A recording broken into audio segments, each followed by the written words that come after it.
Hey guys, Station X here, and today we're going to be taking a look at the newly released Monster Hunter Rise Sunbreak controller. This is the second Monster Hunter Pro controller that they have ever done for the Nintendo Switch. Now, historically, out of the 5 Pro controllers they've done, they've never really done a repeat, if that makes sense. Every Pro controller, there's been only one Splatoon, one Xenoblade, one Smash Brothers, and up until recently, one Monster Hunter. Monster Hunter being the only exception. But I mean, really, this is for a expansion pack, basically, because Sunbreak pretty much might as well be a big DLC and stuff. So I mean, why not? I mean, it's getting its own technical, physical release anyway. So why not give this DLC or expansion or whatever you want to call it its own controller? And I gotta say, judging by the last Monster Hunter Pro controller, the Monster Hunter Pro controllers are very pretty. And I mean, just in general, like the Smash Brothers one is the one I use the most. And you've probably seen it in my unboxing of the Smash Brothers Ultimate Edition or Collector's Edition or whatever edition it is. So basically, these are very pretty Pro controllers. And the Pro controller is one of my favorite, if not my favorite controller of all time. Like, right next to the 360, those two are like bread and butter to me. But here is the front of the box right here. As you can see, there's a dragon right there with some flames going on, which is pretty nice. And you got this nice artwork in the back here with the Monster Hunter Rise Sunbreaker logo. You have the side right here, which is a very nice shot of the controller. You have the back of this right here with the information. Feel free to pause this if you want to read what's on it.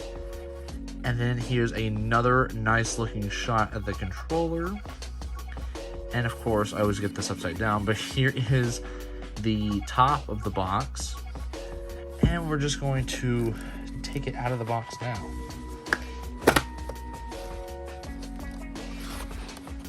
See, very nice packaging here. Take that out. And of course, you get this really nice charging cable. I really like Nintendo's cables. They look sleek and uniform, and just not like a standard generic cable. And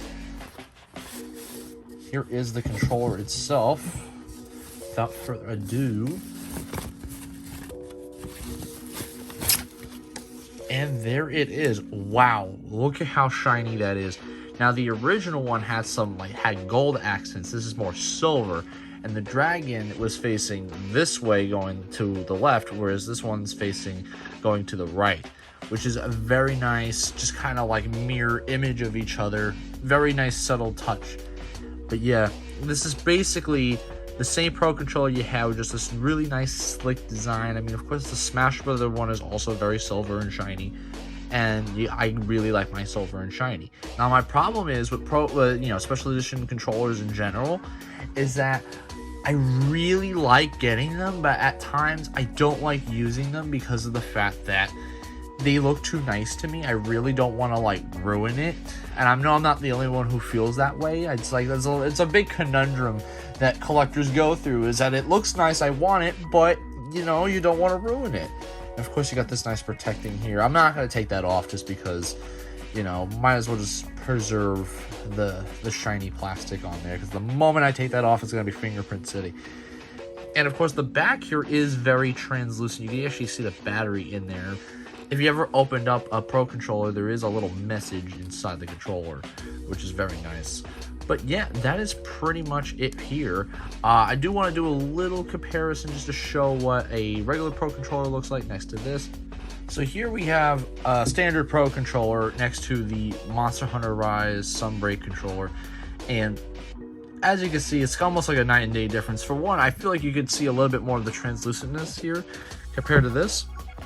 And I mean, as much as people really like this nice, sleek design of just the plain look, I really just like having these nice, detailed artwork on the controller and stuff.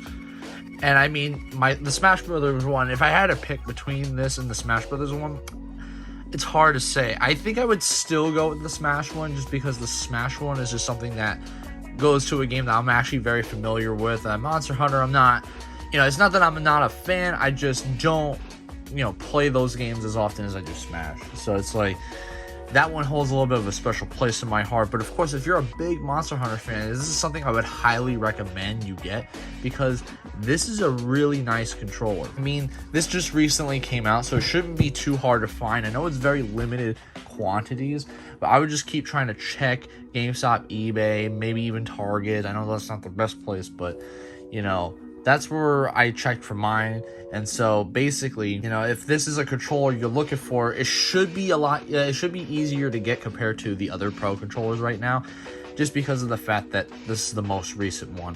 But please let me know what you guys think, and if you don't mind seeing the rest of the Pro controllers, I do have some of the other ones, and I would like to maybe do a similar video compared to the Joy-Con video, almost like a sister video where I unboxed every Joy-Con. Why not unbox every Pro controller? Let me know what you guys think. I've been Station X, and I hope you guys have a wonderful day.